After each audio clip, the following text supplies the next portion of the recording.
Hi friends, గుంత పొంగనాలు వేసాను దోసపిండి తీసుకొని దానిలో కాస్త క్యారెట్ తురుగు, ఇంకా కొత్తిమీర, ఉల్లిపాయలు, టేస్ట్ సరిపడా సాల్ట్ వేసాను. సో మేము 12 మెంబర్స్ కదా, ఇవి ఎన్ని కాల్చినా సరిపోదు అని ఒక 70 వేసాను.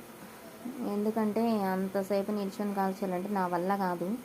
ఇక నా మేనళ్ళు హాలిడేస్ వచ్చినాయి, ఇంట్లోనే ఉన్నారు కదా అని ఏదో జస్ట్ అలా టైంపాస్కి ఈవినింగ్ స్నాక్ చేశాను. 70 కాల్చి అప్పటికి ఓపిక చేసుకొని మిగిలిన పిండిని దోశల కింద వేసేసుకున్నా. చూడండి ఎంత సాఫ్ట్గా ఉన్నాయి, స్పాంజీగా. సో చట్నీ చేయడానికి అమ్మ నీరసంగా ఉంది, చట్నీ చేసేంత ఓపిక నాకు లేదు. అయితే ఇంట్లో ఉన్న టమాటా చట్నీతో సర్వ్ చేసుకున్నాం. ఇక అంతే.